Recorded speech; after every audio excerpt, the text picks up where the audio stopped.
negara ini tidak seperti itu, cara mengelola negara itu tidak ada instan seperti itu. Karena saya berbicara mendekati anak muda itu tidak bisa dengan cara konvensional. Tidak ada yang instan di dalam sebuah pendekatan, itu juga harus semua proses.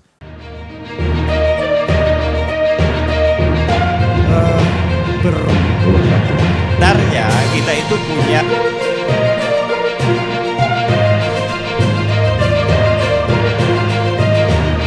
tanggapan bisa per KPU Kabupaten Kota. Kalau dia pakai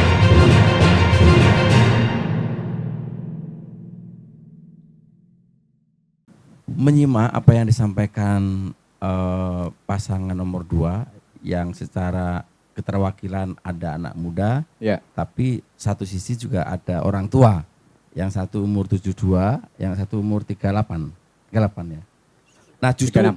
yang disampaikan dari sisi anak muda, Ya. katanya nanti bisa diputar ulang kalau nggak anu. Beliau bilang katanya yang yang mengetahui anak muda adalah anak muda itu sendiri. Ya. Nah, beliau bilang begitu. Suka yang instan. Jadi begini Pak, negara ini tidak seperti itu, cara mengelola negara itu tidak ada instan seperti itu. Kita perlu proses. Ini masalah serius. Jadi kalau representasi anak muda itu suka yang instan itu cara berpikir yang saya pikir oke, orangnya boleh berpikir instan, tetapi semua perlu proses.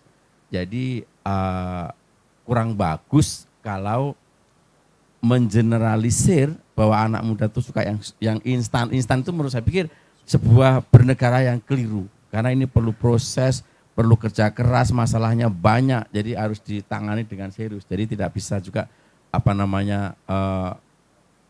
hidup ini instan itu. Bagaimana kita akan menjadi objek negara lain, Pak? Negara lain itu bekerja keras, tidak yang seperti itu.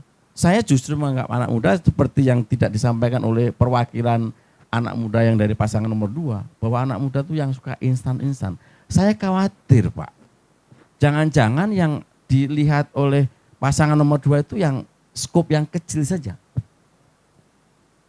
Negara kita itu tidak hanya Batam, tidak hanya Jakarta Pak. Ada Papua, ada Nusa Tenggara, luas. Ya. Yang cara berpikirnya tidak instan Pak. Saat kita berpikir instan Pak, mereka mengakses pendidikan itu ada yang masih kesulitan.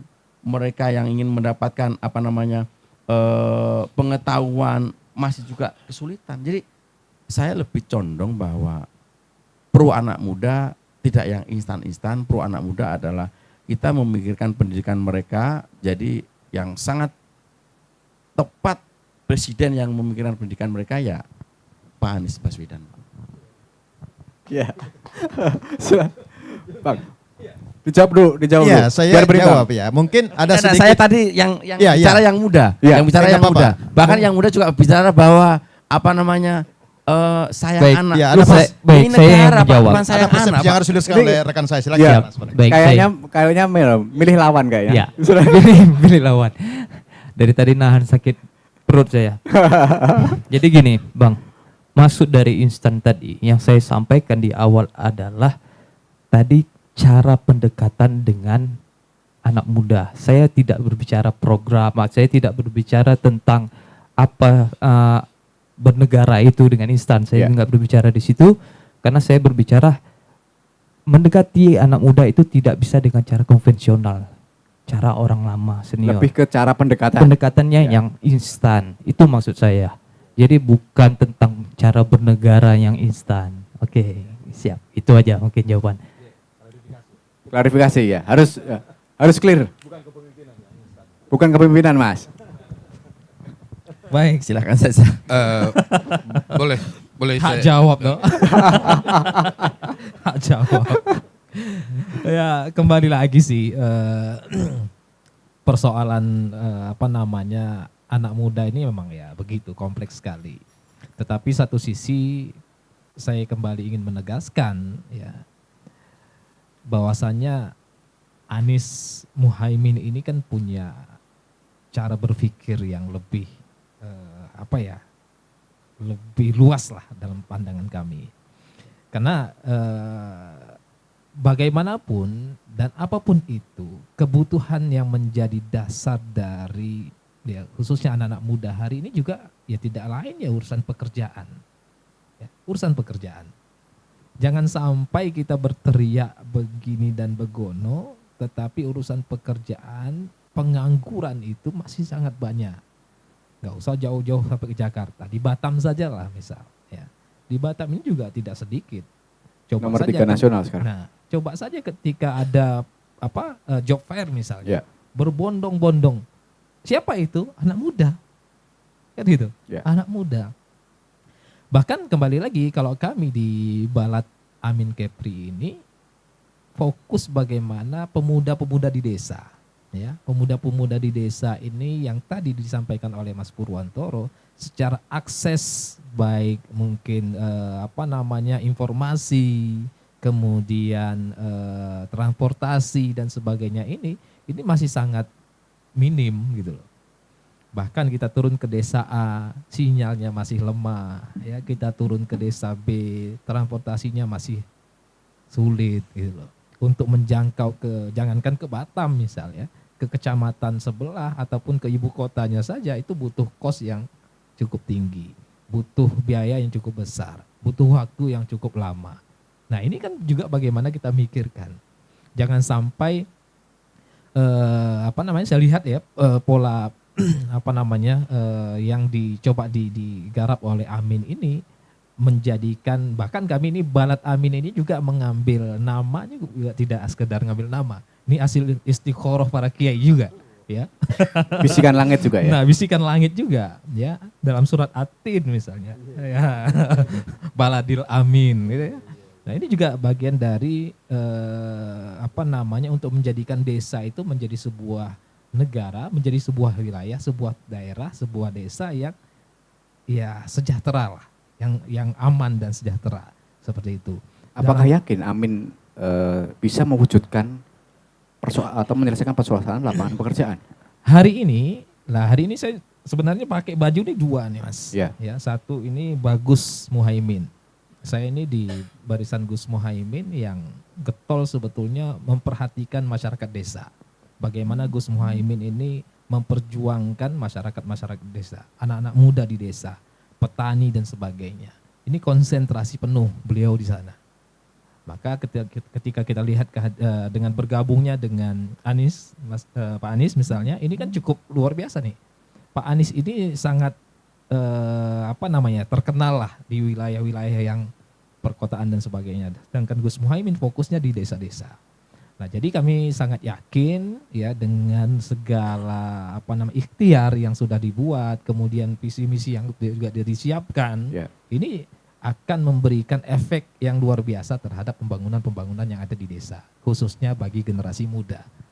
Jangan sampai generasi muda yang ada di desa ya masih begitu-begitu saja, maka kita coba untuk mempersiapkan di 2024 nanti dengan kepemimpinan Amin ini tercapai ya, insya Allah. Biar adil menyinggung mengenai lapangan pekerjaan, saya akan menanyakan ke Pak Kubu nomor 3 sama nomor 2 nantinya. Silakan. Baik. Izin ya Pak Ketua. Apa yang disampaikan oleh 1 dan 2 itu merupakan sudah dilakukan oleh 3. Instan sama di desa. Ya. Ganjar Pranowo itu sudah melakukan pada saat menjadi gubernur, sehingga desa-desa di Jawa Tengah sudah sukses. Ekonominya meningkat, perubahannya sangat baik, lapangan kerja terpenuhi. Tidak hanya itu, untuk meningkatkan, jadi sudah tidak diragukan. Kalau yang namanya Ganjar Pranowo saat ini adalah bagaimana memimpin anak muda untuk menduduki tingkat nasional dan internasional. Dan itu sudah teruji. Jadi tidak perlu diragukan lagi. Makanya GPP Ganjar Pranowo menjadi presiden itu sudah menjadi satu tekad yang sangat harus diketahui oleh anak muda zaman sekarang.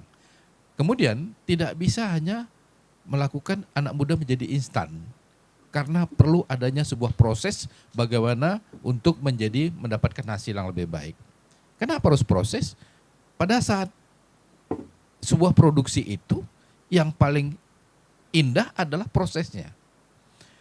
anak-anak muda yang telah melakukan sebuah proses itu mempunyai daya tahan banting yang sangat kuat untuk menghadapi tantangan di masa yang akan depan.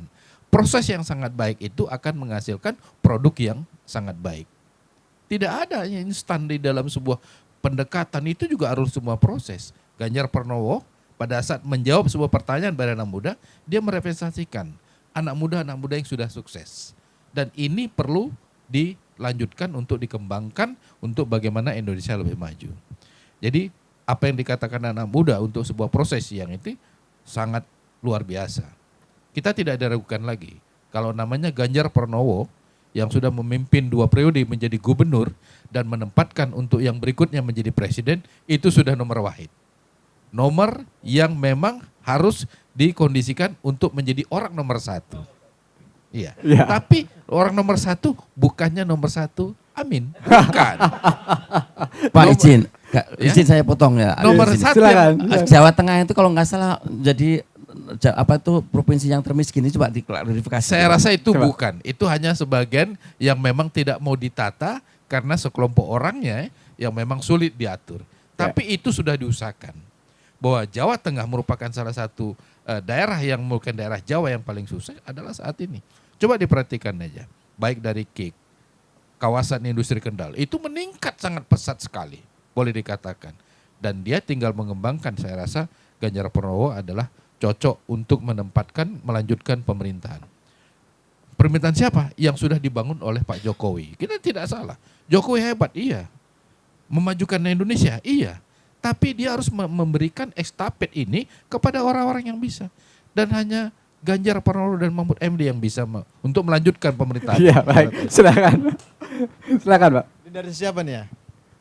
Ya. Dari sisi Bebas. Bebas Satu, ya? Pak, bebas. makasih. Ini penutup berarti Mas ya? Ya. Makasih Mas. Tapi belum closing. Menanggapi Bagus. tadi soal tenaga kerja, soal apa? Tadi kan sudah sampaikan soal tenaga kerja dari Amin, dari Ganjar sudah, sekarang dari Iya, Prabowo. soal program ya, khususnya Ya. tenaga kerja ya, lebih seperti itu. Jadi memang kita sadar ya negeri ini, mungkin kalau yang lain bicara soal gubernurnya kan gitu seperti itu. Ya. Kalau Prabowo ini kan lebih kepada kemiliteran dengan apa di Kementerian Pertahanan ya seperti itu. Tapi memang kita harus sadar bahwa hari ini kita masih melihat saudara-saudara kita dari sisi tenaga kerja khususnya, apakah itu di dalam maupun keluar. Nah ini memang menjadi problem terkhusus khususnya di Kementerian Ketenagakerjaan itu, untuk bagaimana nantinya ketika Pak Prabowo menjadi presiden ya betul-betul menyiapkan tenaga kerja yang siap pakai ya seperti itu. Karena fungsinya kenapa? Ya tentu dengan memperbesar ya tentang kemampuan profesionalisme dalam bekerja di dunia pekerjaan ini sendiri, maka dengan sendirinya tentu pengangguran akan berkurang seperti itu. Nah, lebih daripada itu yang juga harus diperhatikan adalah bagaimana tenaga kerja tadi ya pengiriman keluar itu. Ya, jangan jadi buruh terus. Ya. Ya kan? Itu kan menjadi keperhatian kita semua gitu. Ke Malaysia, ke mana, ke Arab Saudi. Jadi asisten rumah tangga. Ya, itu seperti itu. Nah, hal-hal ini ya konsistensinya, komitmennya menyiapkan ya kementerian yang siap membenahi persoalan-persoalan itu. Jadi saya kira Mas Agus, saya tidak banyak bicara soal bagaimana tenaga kerja dan lain sebagainya. Pada intinya karena tadi masih terkait dengan anak-anak muda dan lain sebagainya. Nah itu tadi, anak muda ini dibentuk karakternya. Ya, dibentuk karakternya. Saya sebagai seorang pendidik sebetulnya, saya adalah dosen, memang sangat berbeda ya Mas. Karakter anak muda saat ini dengan di era-era kami ya. Ya generasi apa namanya Mas Pur itu, seperti itu. Di era kita kan seperti itu. Lebih boomer. Ya itu yang dimasukkan oleh sahabat saya tadi. Ya. Anak-anak muda sekarang cenderung suka instan dalam hal berpikirnya tentang apa di depan dia. Ini bukan soal konsep kepemimpinan ya. Jadi ini harus dipertegas. Harus clear dulu di situ Harus ya. clear itu di situ.